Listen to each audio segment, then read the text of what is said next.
Wait, what? Really? Okay. Okay, with your host, Loren Weisman. This is a fully licensed theme song for the show about stuff that makes you say, wait, what? Really? Okay.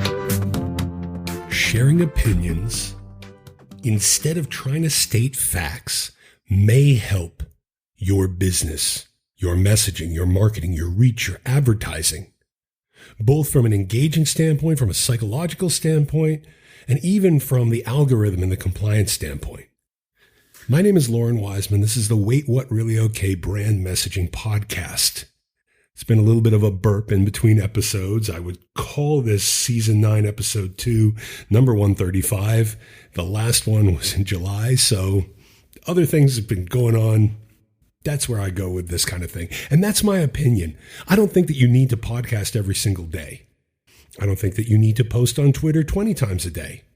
I don't think that you need to overly pressure if you don't have anything to say. However, I state that and lead with that by saying, I think. And I share reasons why I feel that way. I don't try to yell, sell, or tell people a method that might not work for everyone. Because there's some people that podcast every single day, and they do incredibly well at it. However, when you follow certain molds or models with certain pieces missing, it might not work the same for you. What Joe Rogan has been able to do with his podcast is not a model to follow. It may be something to aspire to. He may be an inspiration, but all the pieces and all the fame and the immense knowledge and the guests that he has and the reach that he has is a lot different than someone perhaps 19 years old starting out with Zip. It's not saying that what he did and how he did it was wrong. It might just not be realistically or strategically relatable. We've come into a time, and this part I state objectively, and I'm very careful to differentiate the facts from the opinions, because we are in a time right now where it's very challenging for many people. They will take an opinion and move it into a fact, and that doesn't help anyone.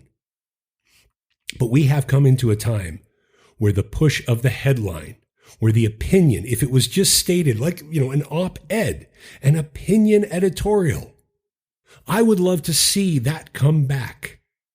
I think the news would benefit from that. To be able to state, here's an opinion and why. So that people can't just come blasting. And this is where it ties to your business or your product or your service. What you believe, it's what you believe. When you preface it with an opinion and why you believe it, you open up the doors for conversation. You open up the doors for engagement.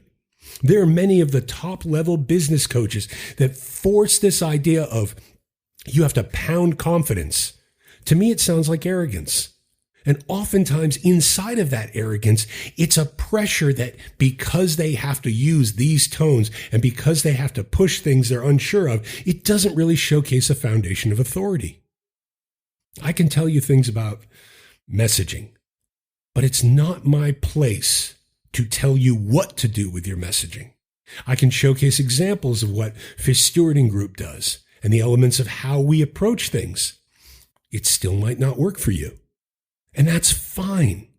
But in humility, in authenticity, and in honor, to be able to state, here's what I feel, here's what I think might help you.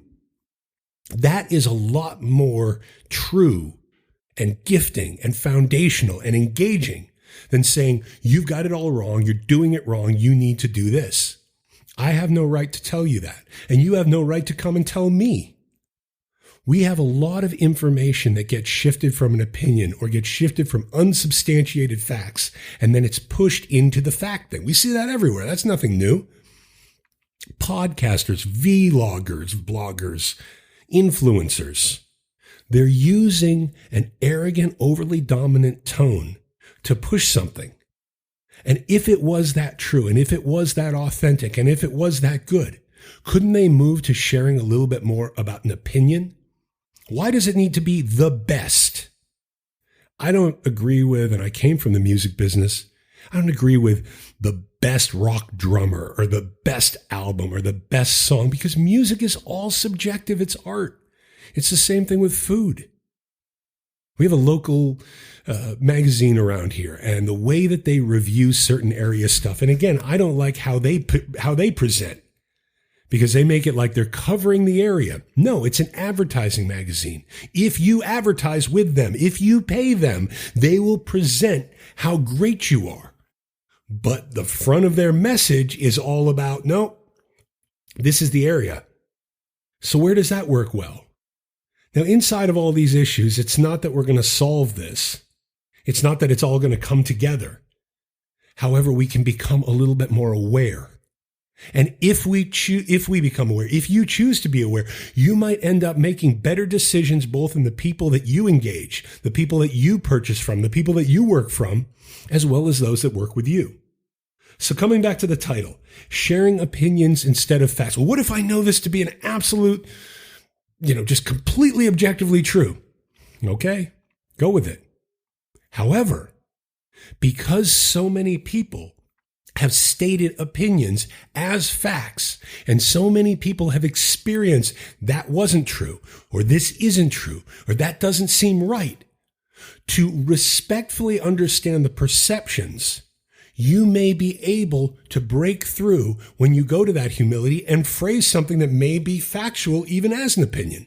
The other side of that too is from a compliance standpoint, from a liability standpoint, from things that you put out on the web, from things that you put up on YouTube, from things that you put into podcasts. Many of these algorithms are looking for issues that could get certain sites or certain people sued. You want to get onto some of these news networks, you want to become one of those media people, that's fine. However, trying to come out and becoming the expert, it's a challenge today because everybody's a so-called expert. Coming out with your opinion, where you built that opinion from and off of, how you see things, how you can be subjective, how you can handle someone countering that opinion is a beautiful thing and very newsworthy and very media-worthy. To come into a voice and look at this, I mean, you could say this from a Facebook standpoint. People say, they blocked this post, they did this to me, they did that to me. Yes, they did, because they have every right to, because it's in their terms and conditions.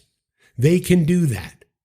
You're not, or most of the people I'm talking to, you have no stake or control of these social media platforms or online platforms. And so the firing back of saying this isn't fair kind of comes off to some whiny. Now, if you want to continue to amplify your view, your opinions, then play by the rules to get your voice through. So, for example, some of the flagging and the tagging, the penalization, I'm not being seen. No, you're not. Because you chose certain words, you chose certain phrases, you chose to use caps, you chose to do things that are getting penalized. I have to spend so much more money to be seen. Okay, maybe. But maybe it's also spending a little less money and following some of the measures to get your voice across. It's not numbing you. It's not nulling you. I saw some influencer that sent this thing, and it was one of those gym, they were in the gym, and it was, beautiful women in spandex and big guys with big weights. And they're like, if they're not hearing you for who you are, you don't need them. Okay? Again, I'm not judging that. That's one way to go. But that's a very challenging way to go. It means you're going to have to do a lot to get through to that audience. Now you flip it around and state, okay, what are the compliant messaging measures? Where am I standing where I could be viewed as a claim? And that's something to move away from. We are the best X product in the world. That is a claim that can easily be refuted because somebody else can have an opinion that something else is the best. Now, at the same time, you got the psychology behind it of people just tired of hearing of the best, and the best things that they got, they weren't so much the best, and now you're in the vicious circle.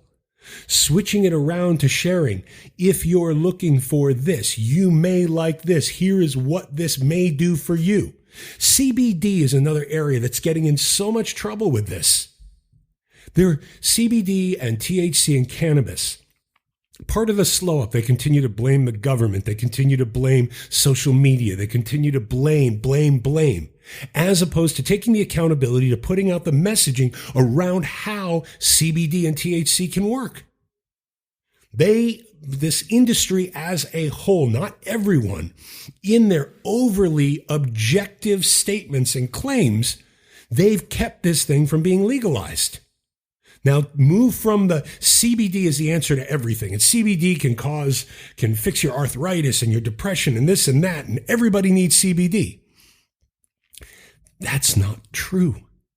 We all do have an endocannabinoid system in us. It reacts differently with different people, and different levels of CBD affect us differently. Somebody could take CBD that has arthritis, and because of their physical makeup, and because of what they experience, their life, their diet, their health conditions prior, where they live, their fitness level, all of that, yes, it could completely solve arthritis. It's been proven in examples as an objective fact. However, 3 more people could be in the same scenario and try it with arthritis. Maybe they have different parameters with their bodies, and it has no effect whatsoever. And even other people, they can have a bad effect. It can give them headaches. This is the same thing for every element of business, for every product that's out there. We have, as a culture, and not saying this is everybody, but many in the business market, I'm sorry, I personally find it appalling, the excessive push of confidence with the Tony Robbins, the Grant Cardone, the Gary Vee angle. The push pressure. And then a minute later, they're coming, no, it's all about love. I think we all need to learn what love is. I don't say need a lot of the times, but I also feel like love is not pressure. And the way that they push this and the way that many of these sales systems, and especially those MLMs, put this thing out that this is the greatest thing in your world, that seems a little off. And it seems a little uninviting. Now, the opinions of this person had this experience. Jump back to the CBD for a second. These people had this experience. It was really good for them. Would you like to see if this lines up and works for you? It's not being soft. It's not being passive. It's not even being submissive. It's being engaging. It's sharing. It's building a conversation as opposed to reading off a script or pressuring or pushing. You know, some of these... I was listening to a podcast very early in the morning, and I try to listen to every single side. And then from there, dig in a little deeper. And is this person just really emotional and just into it? Great if they are. However, when that emotion and that excitement begins to shift and move an opinion to a fact, I have a problem with that.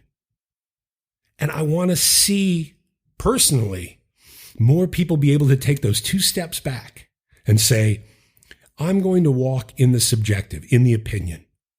Certain things I might even know are absolutely objectively true, but I'm also going to walk in the humility and the understanding that other people and the perceptions and the connotations of what people have received from so many that they're tired.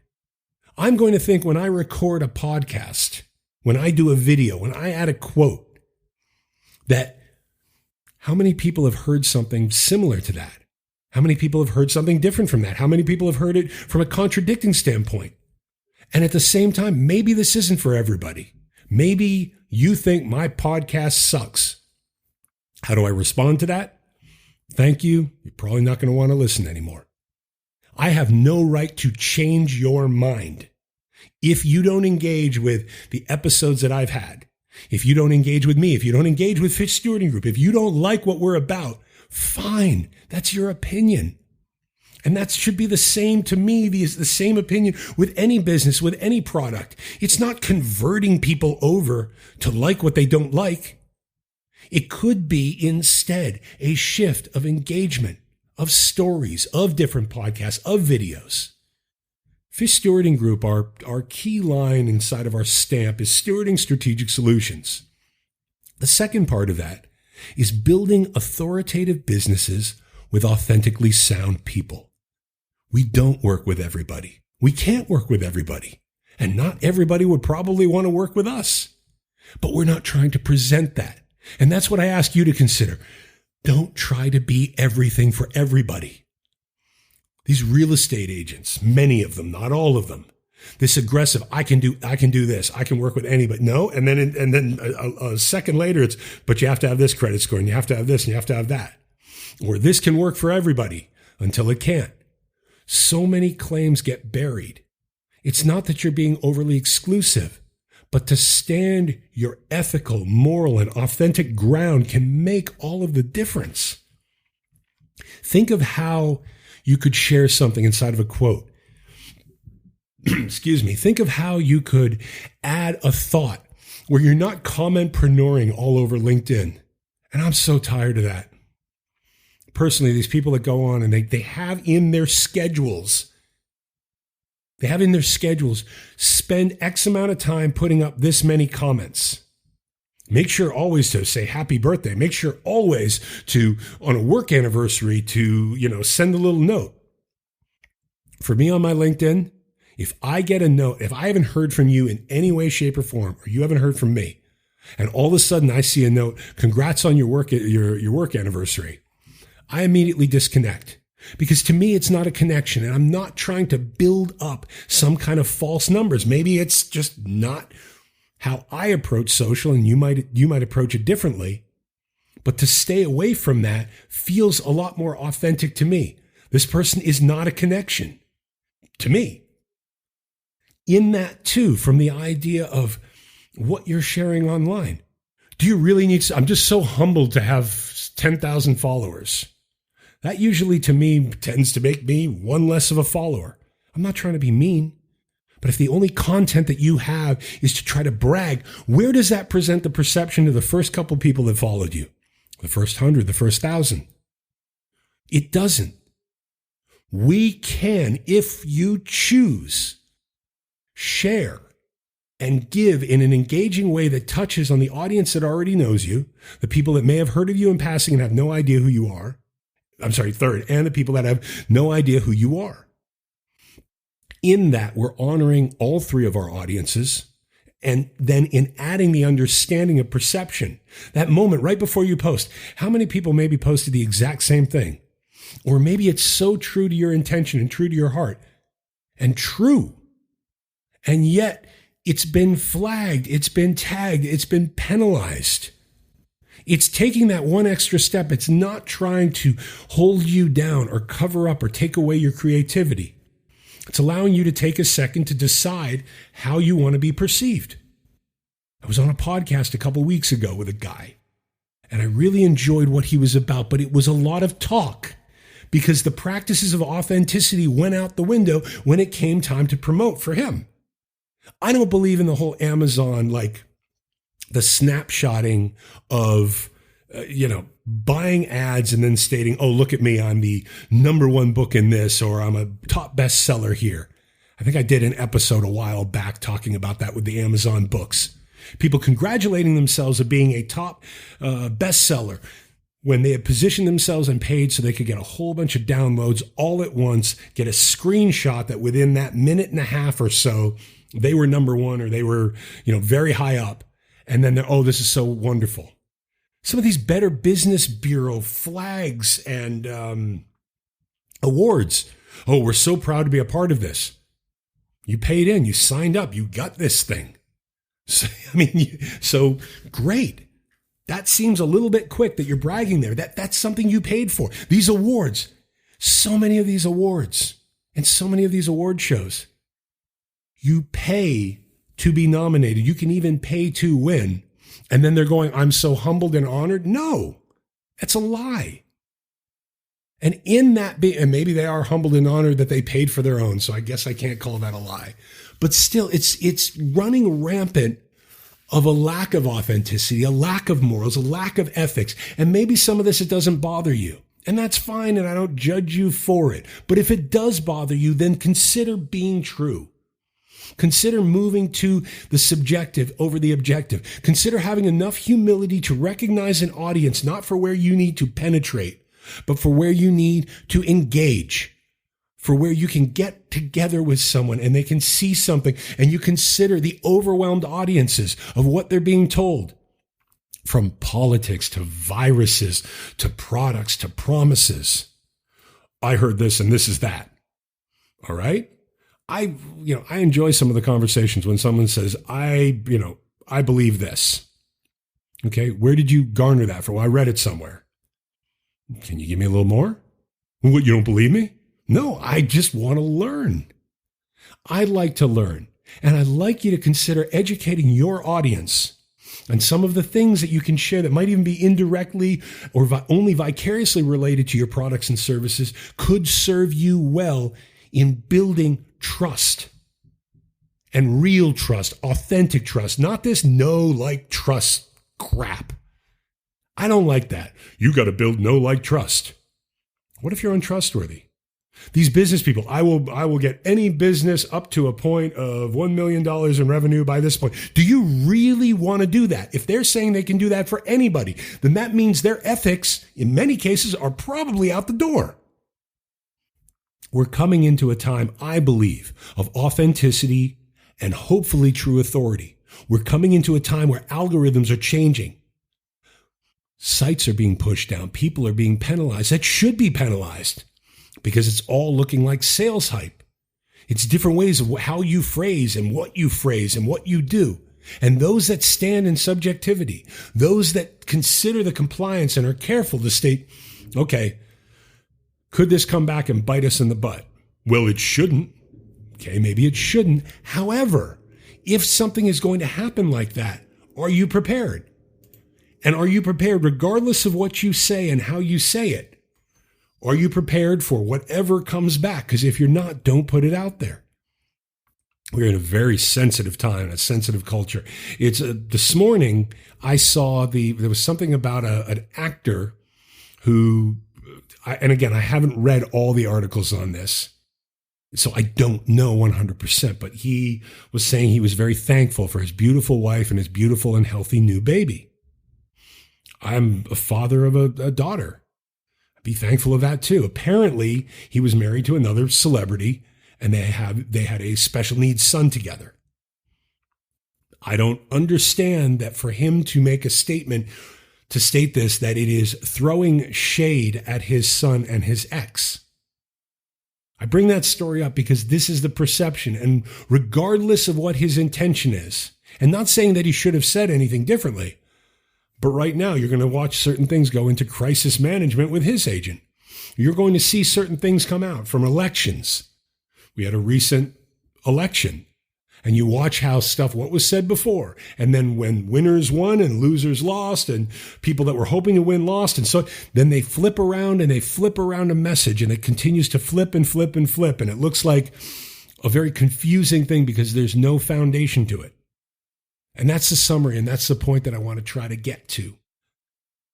Let's try, or please consider, the idea of finding that foundation, that subjective foundation that will back up your opinions. And people will begin to see if your opinions are objectively true, that you are a source that can be trusted, that you're not chasing after trust, but you're earning trust, that you're sharing and understanding the perceptions of others, that while it might be so true and correct to your heart, it might be read wrong. When you're able to take those couple steps back in that subjectivity, in that humility, and in that strategy, while staying compliant. Because right now, inside of subjectivity, compliance is a winner. Compliance is a winner because in that, it won't push you down. Maybe you say, okay, I'm going to save this for a website and I'm not going to pop it on Twitter, or I'm not going to go over here, or I'm going to make sure to continue to get my words out, but I'm going to be careful where I choose them. Because this overarching, I'm just going to scream this to the world, it may push you down and not give you as much of an audience as you may like, especially in these days. Websites get put, this isn't fair, this isn't right. This is their platform. They can do whatever they want. When you consider your voice strategically, ethically, subjectively, and with a humility and an understanding that perceptions can be way different than intention. Think telephone game, like when you were a kid. That one kid that started in one spot and it ended a completely different thing somewhere else. Keeping those things in mind as you create your content, as you put out your message, as you build your press releases, as you choose what you're advertising and how you're doing it. All of those thoughts doesn't mean that you need to be a perfect messaging and optics strategist. Doesn't mean you need a messaging and optics strategist. But to take that second, to take those pauses and think about the state that we're in, the way people are communicating, the way things are being read, the compliance issues that are coming up, just keeping that in the back of your mind, pausing for a second, and then making decisions with those elements inside of your toolbox, your content, your message, your brand may be able to reach and engage that many more people that much more often. Wait, what? Really? Okay. Okay.